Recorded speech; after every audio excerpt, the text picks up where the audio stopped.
नमस्कार दोस्तों, दिव्य ज्ञान के YouTube चैनल में आपका स्वागत है। मेरा नाम है ग्रीस मिश्रा।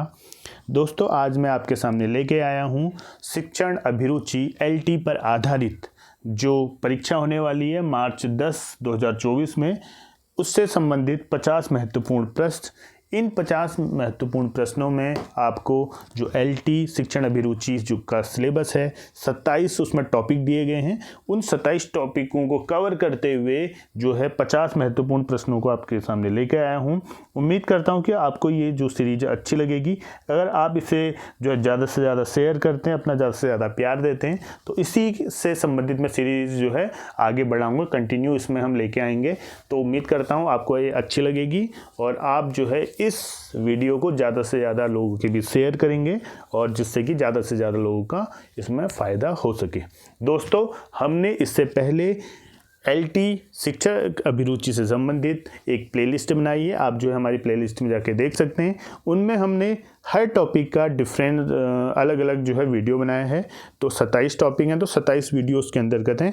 किसी में पार्ट 1 पार्ट 2 भी है। तो इस तरीके से उसमें 40 से 42 जो है हमने वीडियोज़ बनाई हैं। तो आपके लिए महत्वपूर्ण होगी। अगर आप डिटेल वाइज देखना चाहते हैं तो टॉपिक वाइज आपको ये प्लेलिस्ट में ये वीडियो आपको मिल जाएगी।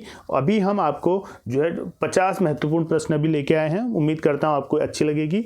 तो आप इसे शेयर कीजिए, आप जो है ज़्यादा से ज़्यादा लाभ उठाइएगा। चलो शुरू करते हैं। हमने हर टॉपिक को जो आप सिलेबस अपने सामने रखिए और उससे संबंधित, जैसे पहला टॉपिक शिक्षकों में छात्रों के प्रति अभिवृत्ति, तो इससे संबंधित 1 या 2 क्वेश्चन। फिर दूसरा टॉपिक है इसमें सामाजिक परिपक्वता, उससे संबंधित 2 क्वेश्चन। शिक्षा के प्रति अभिवृत्ति, उससे संबंधित 2 क्वेश्चन। तो इस तरीके से हमने जो है वीडियो बनाई है। अगर आप इसका जो है आप ज़्यादा से ज़्यादा शेयर करते हैं, ठीक है, तो हम इसी तरीके से इसमें और भी वीडियो लेके आएंगे जिससे कि आपको जो है LT भर्ती परीक्षा में इसका बहुत ज़्यादा लाभ मिलने वाला है। तो आइए शुरू करते हैं।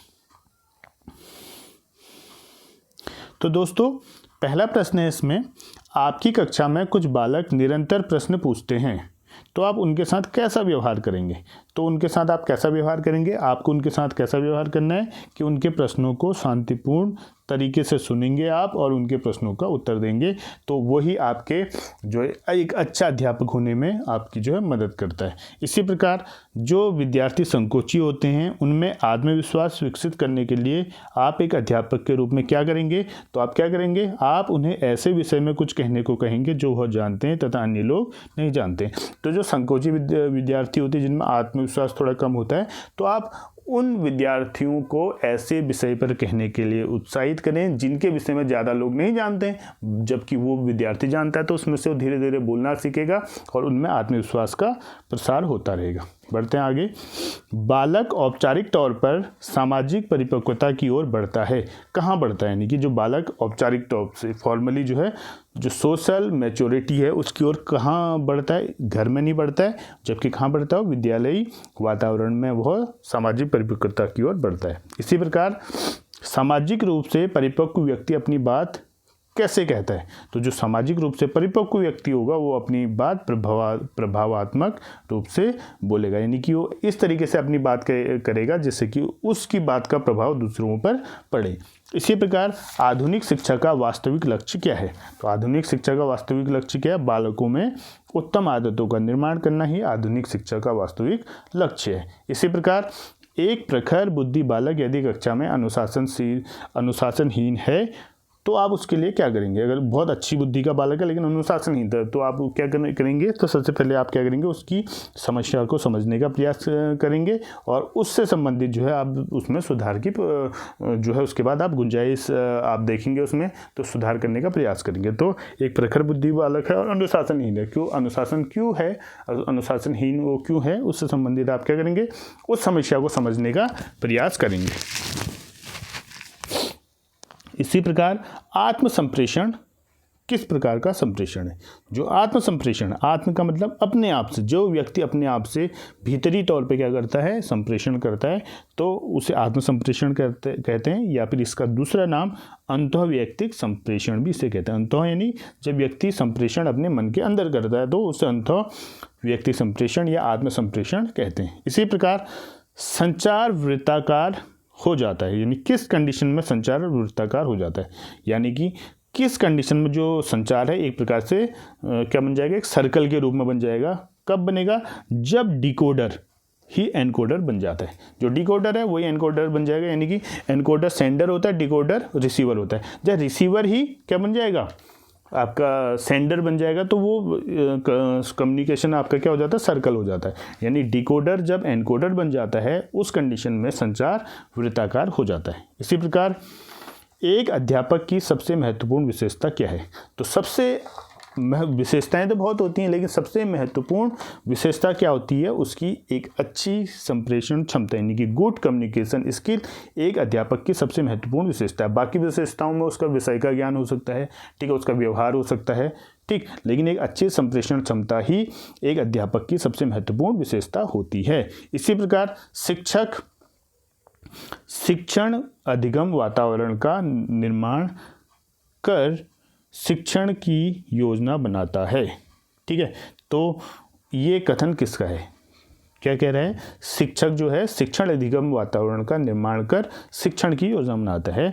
तो ये कथन है आई के डेविस, इन्होंने ये कथन दिया है। कौन सा कथन दिया है कि शिक्षक शिक्षण अधिगम वातावरण का निर्माण कर शिक्षण की योजना बनाता है। और आई के डेविस को ही शिक्षण व्यवसाय का सर्वप्रथम अध्ययन करने का श्रेय जाता है, यानी कि शिक्षण को व्यवसाय के रूप में अध्ययन करने का सर्वप्रथम जो है श्रेय जाता है वो आई के डेविस को जाता है। और इन्होंने ही कहा है कि शिक्षक शिक्षण अधिगम वातावरण का निर्माण कर शिक्षण की योजना बनाता है। इसी प्रकार रोजर्स के अनुसार शैक्षिक नवाचार के कितने चरण हैं। तो रोजर्स के अनुसार शैक्षिक नवाचार के 5 चरण होते हैं। इसी प्रकार शैक्षिक सेवाओं हेतु समर्पित पहला उपग्रह कौन सा था। तो शैक्षिक सेवाओं हेतु समर्पित पहला उपग्रह एडुसेट नाम से जो है प्रक्षेपित किया गया था। और इससे संबंधित आपने देखा होगा दूरदर्शन पर इससे संबंधित 20 से 30 चैनल जो है फ्री डिश में दिए गए हैं। उन पर आप जो है एनसीईआरटी से संबंधित या फिर टॉपिक से जो आपके सब्जेक्ट से संबंधित जो है लगातार जो है उसमें वीडियो चलते रहती हैं, क्लासें चलती रहती हैं, आप उन्हें मुफ्त में देख सकते हैं। इसी प्रकार एक टर्म है स्माइल, इसका फुल फॉर्म क्या है स्माइल। तो स्माइल का फुल फॉर्म ये जो है शिक्षा से संबंधित जो है क्या है साइटें हैं, ठीक, वेबसाइट हैं, तो आप देख सकते हैं जाके। इनका फुल फॉर्म स्माइल का होता है social media interface for learning engagement, ये स्माइल का है। इसी प्रकार दीक्षा का जो फुल फॉर्म है वो है digital infrastructure for knowledge sharing, ये दीक्षा का फुल फॉर्म है। तो फुल फॉर्म भी पूछे जाते हैं, आप ध्यान रखिएगा, ये हमारे सिलेबस का हिस्सा है। तो आप देख सकते हैं, मैंने आपको पहले कहा था आप सिलेबस सामने रखिए, आपको सिलेबस के अनुसार ही यहाँ पर जो है कम से कम 2 या 3 क्वेश्चन हर टॉपिक से आपको देखने को मिलेंगे इसमें। इसी प्रकार कौन से व्यक्तिगत गुण शिक्षण को प्रभावित करते हैं। तो ऐसे कौन से गुण हैं, व्यक्तिगत गुण हैं, ठीक है, पर्सनल मेरिट्स हैं जो कि शिक्षण को प्रभावित करती हैं। तो उनमें क्या आती है, सबसे पहले संवेदनशीलता जो है एक ऐसा व्यक्तिगत गुण है जो शिक्षण को प्रभावित करता है। उसी प्रकार उसके साथ जागरूकता भी होनी चाहिए और उसके साथ व्यावसायिक प्रतिबद्धता भी होनी चाहिए। तो 3 जो गुण हैं ये व्यक्तिगत गुण ऐसे हैं जो शिक्षण को प्रत्यक्ष रूप से क्या करती हैं, प्रभावित करती हैं। तो कौन कौन से गुण हैं, संवेदनशीलता, जागरूकता और व्यावसायिक प्रतिबद्धता। इसी प्रकार एक अच्छे शिक्षक का महत्वपूर्ण गुण क्या है, एक अच्छे शिक्षक का महत्वपूर्ण गुण है विषय का ज्ञान होना। इसी प्रकार शिक्षण अपने आप में क्या है, देखो बहुत जगह आएगा, कला है, विज्ञान है, कौशल है। तो ज़्यादा कला भी है, विज्ञान भी है, कौशल भी है, लेकिन ज़्यादा जो एप्रोप्रिएट आंसर होगा, ज़्यादा बेहतर आंसर है वो कौशल। तो शिक्षण अपने आप में एक कौशल है, ठीक है, जो कि कला के रूप में भी आप दिखा सकते हैं, विज्ञान के रूप में भी दिखा सकते हैं। तो कौशल ज़्यादा बेहतर जो है इसमें आंसर है। इसी प्रकार बहुत बार एक प्रश्न पूछा जाता है, शिक्षण द्विध्रुवी प्रक्रिया है। तो ये कथन किसका था। तो शिक्षण द्विध्रुवी प्रक्रिया है, ये कथन है एडम्स का। जो इसमें 2 ध्रुव कौन कौन से होते हैं, एक टीचर होता है और एक स्टूडेंट होता है, तो 2 ध्रुवी प्रक्रिया। इसी प्रकार शिक्षण को त्रिध्रुवी प्रक्रिया किसने कहा है, वो कहा है जॉन डीवी ने। तो त्रिध्रुवी में एक टर्म्स और आ जाता है, उसमें पाठ्यक्रम आ जाता है, छात्र, शिक्षक और पाठ्यक्रम, तो 3 ध्रुव बन जाते हैं, वो कहा है डीवी ने। इसी प्रकार बच्चा एक कोरी स्लेट है, यानी कि बच्चा एक टेबुला रासा है, ये किसने कहा था, जॉन लॉक ने बच्चे को क्या कहा था, कोरी स्लेट कहा था। और कोरी स्लेट को जो है ये जो वाली भाषा होती है, यानी कि ग्रीक या लैटिन भाषा जिसे कहते हैं, उसमें कोरी स्लेट को बोलते हैं टेबुला रासा, यानी कि बच्चा एक कोरी स्लेट है या बच्चा एक टेबुला रासा है, ये कहा है जॉन लॉग ने। इसी प्रकार शिक्षक द्वारा कक्षा के वातावरण में अधिभारित यानी ओवरलोडेड सूचना से किसको बढ़ावा मिलेगा। यानी अगर कक्षा में इस प्रकार की सूचना दे रहा है ओवरलोडेड, यानी ऐसा है जो बच्चे जो है उसे ग्रहण कर ही नहीं पा रहे हैं, तो वो जो है किसको बढ़ावा देगा, वो देगा विलंबित प्रतिक्रिया को, क्योंकि इस प्रकार की आपने सूचना दी है बच्चों को क्या कर रही है, ओवरलोड कर रही है। तो अब वो अपने आप में किस प्रकार की प्रतिक्रिया करेंगे, बहुत देर में प्रतिक्रिया करेंगे, क्योंकि उन्हें समझ में नहीं आया। कुछ को समझ में आएगा क्योंकि इतनी ज़्यादा आप सूचना दे रहे हैं, तो बहुत देर में उन्हें समझ में आएगा, तो वो डिलेड फीडबैक के रूप में जो है उसे बढ़ावा मिलेगा। इसी प्रकार विशिष्ट से सामान्य सिद्धांत किसका है, आगमन विधि। आगमन विधि का जो सिद्धांत है वो है विशिष्ट से सामान्य। आगमन विधि होता क्या है, उदाहरण से नियम की ओर होता है, इसका जो सूत्र होता है, और सिद्धांत होता है विशिष्ट से सामान्य, क्योंकि जो विशिष्ट हमेशा क्या होते हैं, उदाहरण होते हैं, और नियम हमेशा आपस में सामान्य होते हैं। तो ये आगमन विधि का क्या है, एक जो सिद्धांत है विशिष्ट से सामान्य, और सूत्र क्या है, वो है उदाहरण से नियम की ओर। इसी प्रकार रेखीय अभिक्रमित अधिगम के प्रतिपादक कौन है। लीनियर जो है अधिगम जो है वो दिया था स्किनर ने, तो स्किनर ने दिया था रेखीय अभिक्रमित अधिगम। इसी प्रकार साखी अभिक्रमित अनुदेशन किसने दिया था, ये दिया था क्राउडर ने। और इसी प्रकार आंतरिक प्रोग्रामिंग का प्रतिपादन भी क्राउडर ने कहा था। तो साखी को आंतरिक प्रोग्रामिंग भी कहते हैं और रेखी को बाह्य अभिक्रमित अधिगम भी कहते हैं, तो वो स्किनर ने दिया। रेखी और बाह्य अभिक्रमित अधिगम दिया स्किनर ने, और क्राउडर ने साखी और आंतरिक प्रोग्रामिंग का प्रतिपादन किया क्राउडर ने। इसी प्रकार परिपक्वता का संबंध किससे है, तो परिपक्वता का संबंध होता है विकास से। तो हम अभी अब देख सकते हैं, अब मैंने आपको कहा था कि आप सिलेबस आज सामने रखिए, तो अभी हम जो है इस क्वेश्चन के थ्रू पहुँचे हैं बच्चों में वृद्धि एवं विकास में आनुवंशिक एवं वातावरण का प्रभाव। इस टॉपिक पर लगभग हम 50% क्वेश्चन पर पहुंच गए। तो इसी तरीके के क्वेश्चन बनते हैं, ध्यान रखिएगा। आप जो है इसी तरीके से हम अगली वीडियो में इससे डिफरेंस, इन्हीं टॉपिक पे इनसे डिफरेंस क्वेश्चन लेके आएंगे। इसी प्रकार विकास एक सतत और धीमी प्रक्रिया है, ये किसने कहा है, ये कहा है स्किनर। और डेफिनेशन भी पूछी जाती है तो ध्यान रखिएगा कि विकास एक क्या है, सतत और धीमी प्रक्रिया है, ये कहा है स्किनर ने। इसी प्रकार मस्तकोन्मुखी एवं निकट से दूर का क्रम किस क्रिया का अंग है। तो यानी कि एक विकास का सिद्धांत है जिसमें बच्चे का विकास निकट से दूर होता है, ठीक है, और जो है उसे जो है बोला जाता है मस्तकाधोमुखी। तो ये क्रम का विकास किसका अंग है, तो ये अंग है संशोधन क्रिया का अंग है मस्तकाधोमुखी एवं निकट से दूर का क्रम का सिद्धांत। इसी प्रकार कुछ, अब अगला प्रश्न है, कुछ पुस्तकें हैं उनके लेखक हैं, वो भी पूछे जाते हैं, तो ध्यान रखिएगा। तो पहली पुस्तक है the condition of learning. The condition of learning ये पुस्तक है R.M. गेने की। इसी प्रकार एनिमल इंटेलिजेंट ये है थर्नडॉइक की। और इसी प्रकार द बिहेवियर ऑफ ऑर्गेनिज्म ये है B.F. स्किनर की। और कंडीशन रिफ्लेक्सेस ये है I.P. पावलोव की। तो ध्यान रखिए कि इनको जो है महत्वपूर्ण पुस्तक है, इनको आप नोट कर सकते हैं। द कंडीशन ऑफ लर्निंग है R.M. गेने की। एनिमल इंटेलिजेंट है थर्नडॉइक की। द बिहेवियर ऑफ ऑर्गेनिज्म ये B.F. स्किनर की है। और कंडीशन रिफ्लेक्सेस ये पुस्तक है I.P. पावलोव की। इसी प्रकार अगला प्रश्न है, अगली परिभाषा है यहाँ पर, व्यवहार के कारण व्यवहार में परिवर्तन ही अपने आप में एक अधिगम होता है। व्यवहार के कारण व्यवहार में परिवर्तन ही अधिगम है, ये कहा है गिलफोर्ड ने। तो गिलफोर्ड की परिभाषा है अधिगम की कि व्यवहार के कारण व्यवहार में परिवर्तन क्या होता है, अधिगम होता है। इसी प्रकार अनुकूलित अनुक्रिया का सिद्धांत किसके अनुकूलन पर बल देता है, जो अनुकूलित अनुक्रिया का सिद्धांत है वो बल देता है व्यवहार पर। इसी प्रकार क्रिया प्रस्तुत अनुबंधन यानी कि जो स्किनर का सिद्धांत था उसका अन्य नाम किस अन्य नाम से भी जाना जाता है, तो उसे नैमित्तिक अनुबंधन भी कहा जाता है। किसको, क्रिया प्रस्तुत अनुबंध जो है आपको पता है स्किनर का है। और कभी कभी इसको बदल के पूछ सकता है कि नैमित्तिक अनुबंधन का सिद्धांत किसने दिया था, तो नैमित्तिक अनुबंधन का सिद्धांत भी स्किनर ने दिया था, आप ध्यान रख सकते हैं। इसी प्रकार कुछ सिद्धांत है और उनके मनोवैज्ञानिक यानी उनके प्रतिपादक हैं, देखिएगा। सबसे पहले प्रणोद अवकलन सिद्धांत ये दिया था हल ने, CL हल ने दिया था। मूल प्रवृत्ति का सिद्धांत मैकडूगल ने दिए थे। मनोविश्लेषण सिद्धांत फ्रायड ने दिया था। और आवश्यकता नीड थ्योरी मैस्लो ने दी थी। तो प्रणोद अवकल सिद्धांत C हल ने दिया है। मूल प्रवृत्ति का सिद्धांत मैकडूगल ने दिया है, 14 मूल प्रवृत्तियां दी थी इनने। इसी प्रकार मनोविश्लेषण का सिद्धांत फ्रायड ने दिया है और आवश्यकता सिद्धांत मैस्लो ने दिया है। तो इनका भी आप ध्यान रखिएगा। इसी प्रकार SOR जिसका फुल फॉर्म होता है स्टिमुलस ऑर्गेनिज्म रिस्पॉन्स, ये सिद्धांत किसने दिया था? तो ये सिद्धांत दिया था वुडवर्थ ने। क्या है SOR? शॉर्ट में बोल रहे हैं स्टिमुलस ऑर्गेनिज्म रिस्पॉन्स सिद्धांत दिया था वुडवर्थ ने। इसी प्रकार मूल्य की परिभाषा है, देखिए जो है अब देख सकते हैं हमारा जो टॉपिक है इसमें मूल्य वाले जो है टॉपिक पे पहुंच गए हैं।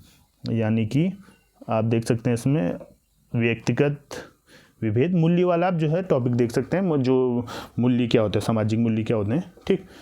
मूल्य वो है जो मानव इच्छाओं की तुष्टि करे, ठीक है। ये किसने कहा है कि मूल्य वो है जो मानव इच्छाओं की तुष्टि करे?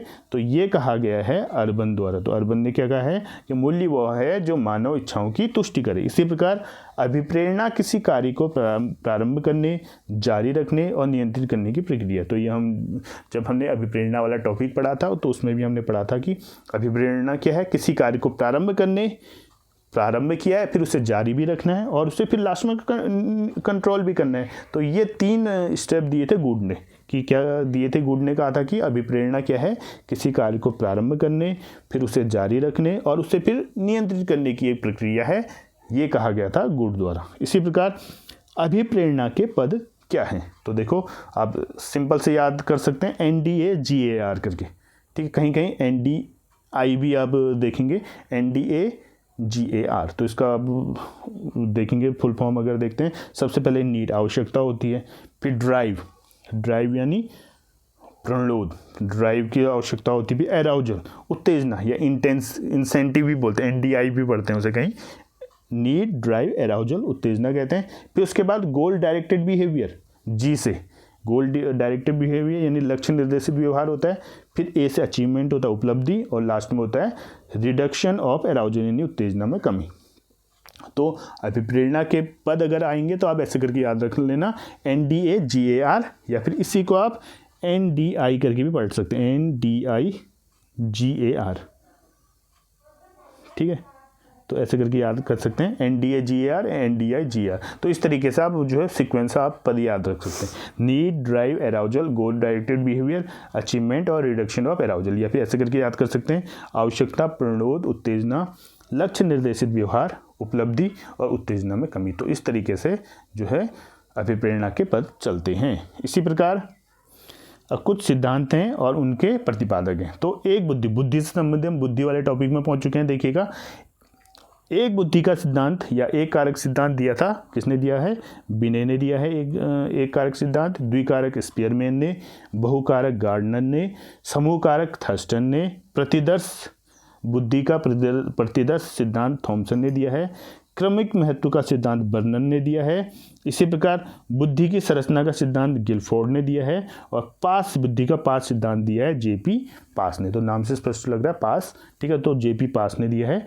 तो फिर देखते हैं, एक बुद्धि सिद्धांत बिने, द्विकारक स्पीयरमैन, बहुकारक गार्डनर, समूह कारक थर्स्टन, प्रतिदर्श थॉमसन, क्रमिक महत्व का सिद्धांत बर्नन, और बुद्धि की संरचना का सिद्धांत गिलफोर्ड, और पास सिद्धांत दिया है JP पास ने। और कभी कभी पूछा जाता है जो पास सिद्धांत है इसमें PASS का जो है फुल फॉर्म क्या है? तो P का मतलब हो गया प्लानिंग यानी कि नियोजन करना, A का मतलब होता है अराउजल अटेंशन या अवधान भाव प्रबोधन, S से स्टिमुलेनस यानी कि सहकालिक, और S से सक्सेसिव यानी कि अनुक्रमिक।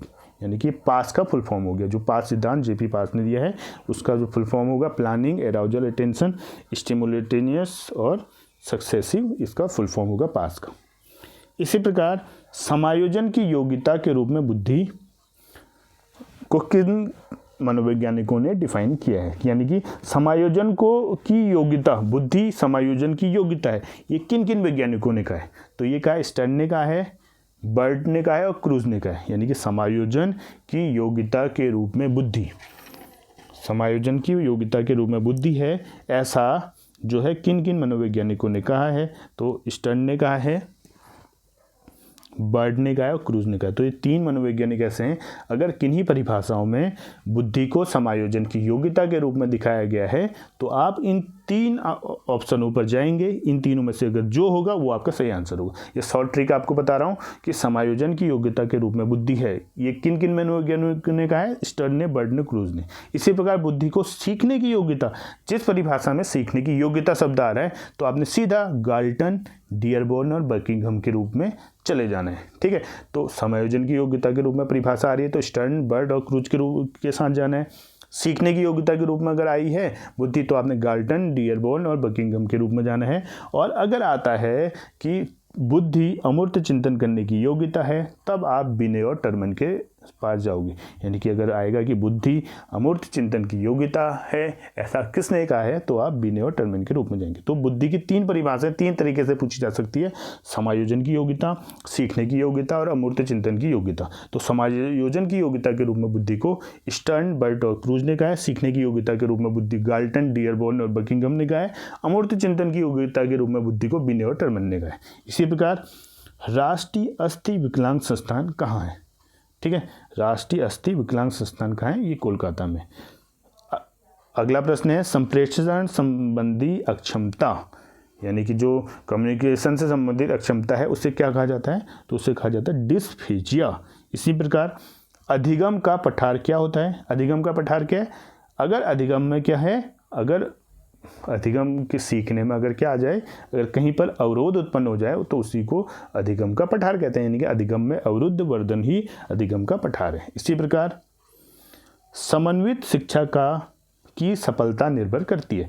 अगर जो समन्वित शिक्षा है वो किस पर निर्भर करती है? वो निर्भर करती है पाठ्य पुस्तकों की उत्कृष्टता पर। यानी पाठ्य पुस्तक जितने उत्कृष्ट होंगी वह समन्वित शिक्षा की सफलता पर निर्भर करती है। इसी प्रकार एनसीएफ 2005 के अनुसार शिक्षक क्या है? ठीक है,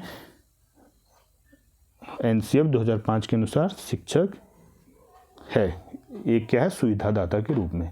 ठीक है, कोई गार्जियन नहीं है, कोई जो है अपने आप में जो है एक कंट्रोलर नहीं है, बल्कि क्या है, एक सुविधादाता है शिक्षक। शिक्षक का काम जो है बच्चों को सुविधा, एक प्रकार से सुविधादाता के रूप में जो है एनसीएफ 2005 ने शिक्षक को सुविधादाता ही कहा है। इसी प्रकार एनसीएफ 2005 किस पर आधारित है? रचनावाद पर आधारित हो। तो एनसीएफ 2005 किस पर आधारित है? रचनावाद पर आधारित है। इसी प्रकार मूल्यांकन को एक क्रमबद्ध प्रक्रिया के रूप में परिभाषित किया जा सकता है जो हमें बताती है कि छात्रों ने किस सीमा तक किन उद्देश्यों को प्राप्त किया है। तो ध्यान रखना, पिछली बार एलटी भर्ती परीक्षा में परिभाषा पूछी गई थी, बहुत महत्वपूर्ण परिभाषा है कि मूल्यांकन को एक क्रमबद्ध प्रक्रिया के रूप में परिभाषित किया जा सकता है जो हमें बताती है कि छात्रों ने किस सीमा तक शैक्षिक उद्देश्यों को प्राप्त किया है। तो ये परिभाषा डांडेकर की, पिछली बार एलटी भर्ती परीक्षा में आपने इस क्वेश्चन को देखा होगा। इसी प्रकार मूल्यांकन योजना के अवयव क्या हैं? मूल्यांकन योजना के अवयव क्या क्या हैं? उद्देश्य, संसाधन, विश्लेषण। तो मूल्यांकन योजना के अवयव होते हैं, उद्देश्य होता है, संसाधन होता है, विश्लेषण होता है। इसी प्रकार भारत आरटीई को मौलिक अधिकार में लाने वाला विश्व में कौन से नंबर का देश था? यानी कि आरटीई को मौलिक अधिकार जो है उसमें लाने वाला 135वां देश भारत बना था, जिसमें विश्व का पहला देश कौन सा? नॉर्वे था, और हम 135वें नंबर के थे। तो दोस्तों इस तरीके से हमने आज शिक्षण अभिरुचि के सिलेबस वाइज 27 टॉपिक हैं, आप देखिएगा, गिनिएगा, और उनमें से कम हर टॉपिक में से 2 या 3 क्वेश्चन हमने लिए हैं, और उन 2 या 3 क्वेश्चनों को हमने पर्टिकुलर एक सीरीज के रूप में लाया है, 50 प्रश्नों के रूप में। आप अगर इस वीडियो को ज़्यादा से ज़्यादा शेयर करते हैं लोगों के समक्ष, तो इसी तरीके से मैं इसी प्रकार की सीरीज आपको लेके आऊँगा 50-50 प्रश्नों की। कम से कम 15 वीडियो हम 50-50 प्रश्नों की इसके बाद बनाने वाले हैं। उसके बाद हम क्या करेंगे, इन 50 प्रश्नों को 30 प्रश्नों में और निचोड़ेंगे, और इनमें से भी महत्वपूर्ण 30 प्रश्न बनाएंगे, और वो आपको जो है एलटी भर्ती परीक्षा में कम से कम 25 से 30 प्रश्नों के बीच में जो है लाने का जो है हमारा प्रयास रहेगा। ये मेरी गारंटी है कि इतने तो आप कम से कम ले आएंगे अगर आप लगातार इन वीडियोज़ को फॉलो करते हैं तो। और इसी प्रकार आप हमारा जो है हौसला बढ़ाते रहिए, और हम आपके सामने इससे ज़्यादा बेहतर, ज़्यादा सटीक क्वेश्चन लेके आएंगे, ज़्यादा जो प्रैक्टिकल बेस लाएंगे, ज़्यादा जो है अंडरस्टैंडिंग बेस के क्वेश्चन लेके आएंगे, और जिससे कि आपको बहुत फ़ायदा मिलेगा। मिलते हैं आपको नई वीडियो के साथ, तब तक के लिए धन्यवाद। जय हिंद, जय भारत।